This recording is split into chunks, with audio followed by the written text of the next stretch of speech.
मेरे सामाजिक परिवार के सभी सदस्यों को राम राम।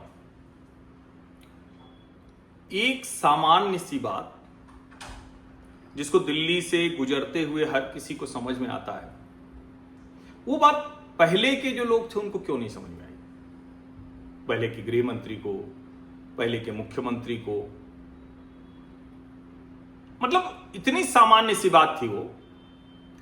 आप कभी दिल्ली विश्वविद्यालय की तरफ जाएं, राजभवन की तरफ जाएं, तो वहां पूरा एक इलाका है रिज क्षेत्र, जंगल दिखता है बहुत बड़ा, और देखने में तो बहुत बड़ा जंगल है। लेकिन कमाल की बात यह है कि उस जंगल को जब आप ध्यान से देखेंगे तो पूरा का पूरा कटीले पेड़ ऐसे कुछ दिखता है, मतलब विचित्र सा दिखता है। वो जंगल वाला एहसास आता ही नहीं। हाँ, कटीले पेड़, झाड़ झंखाड़ वो सब है, वो पूरा बहुत बड़ा इलाका है।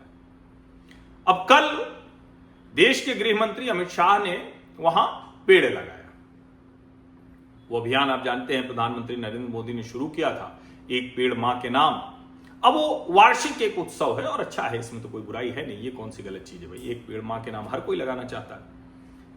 अब एक पेड़ मां के नाम के तहत दिल्ली में इस अभियान में 70 लाख पेड़ लगाए जाएंगे। अब जाहिर है, भारतीय जनता पार्टी बड़ी पार्टी है, कार्यकर्ता आधारित पार्टी है, काम करती है, तो उसमें 70 लाख का आंकड़ा बड़ी चीज नहीं है। बड़ी चीज है जो गृह मंत्री अमित शाह ने कहा। अब जरा ये सोचिए कि जिस झाड़ झंखाड़ कटीले वाले पेड़ को हम लोग देखते हैं, वो दरअसल उस तरह का नहीं है कि उससे कोई पर्यावरण को बहुत लाभ मिले।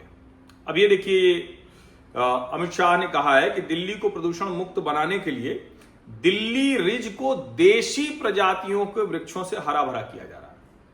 ये छोटी बात नहीं, जरा ध्यान से देखिए। हमने अभी देखा नोएडा में कई जगह वैसे पुराने वाले थे, लेकिन अभी मैं जहां देखता हूं तो कई जगह नीम के पेड़ लगे हुए हैं। दरअसल नीम, पीपल, बरगद, ये सब अगर अधिकांशता हो, बहुतायत हो, तो शायद हमें पर्यावरण की जो समस्याएं हैं उससे जूझने में बड़ी मदद मिलेगी।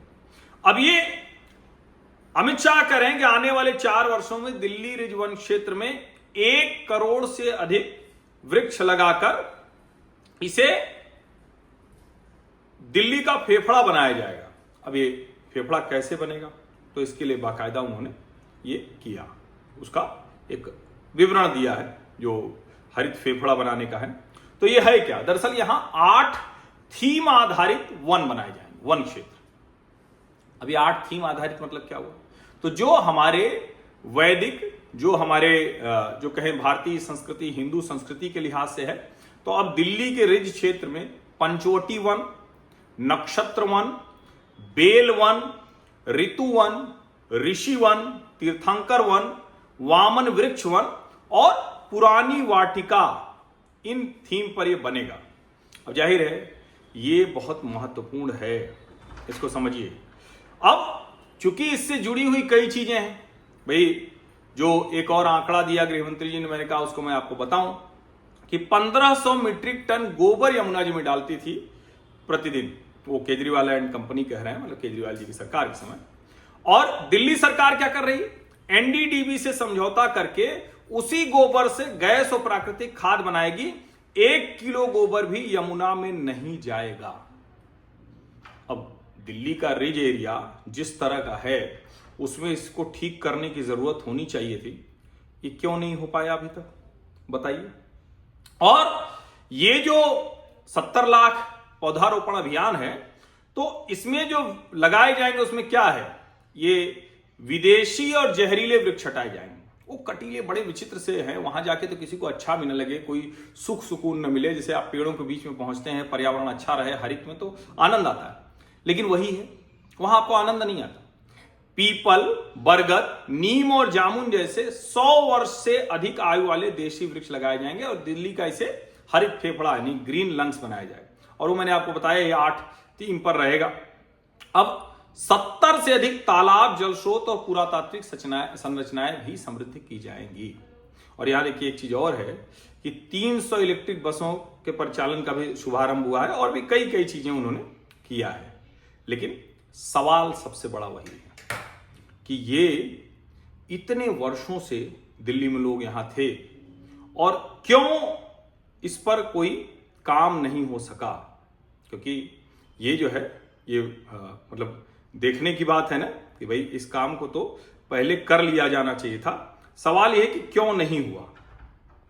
अब ये जब हम कहते हैं क्यों नहीं हुआ तो ढेर सारे सवाल आएंगे मन में, और उन सवालों का जवाब ऐसी ही खबरों से मिलता है। अब अगर ये जो पर्यावरण के लिहाज से ये बन जाएगा तो किसको लाभ होने वाला है? दिल्ली की जनता को लाभ होने वाला है,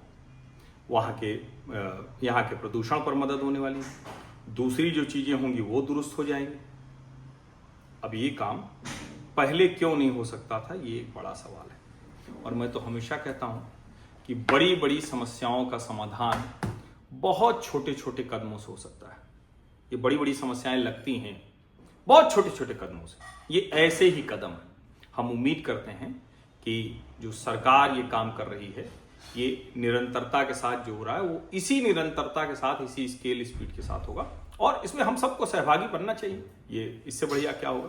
लेकिन ये सचमुच कमाल है कि कटीला वाला रिच क्षेत्र वो कैसे लोगों को पसंद आता था, अब वहाँ पीपल, बरगद, जामुन, नीम ये सब लगेंगे तो जाहिर है उस क्षेत्र की समृद्धि बनेगी, और सही मायने में वो जो ग्रीन लंग्स, हरित फेफड़ा कहा जा रहा है दिल्ली का, वो बन सकेगा। आप सभी का बहुत बहुत धन्यवाद। सब्सक्राइब अवश्य कर लीजिए, नोटिफिकेशन वाली घंटी दबा दीजिए, लाइक का बटन दबा दीजिए, और एक से अधिक लोगों तक इस वीडियो को पहुंचा दीजिए। धन्यवाद।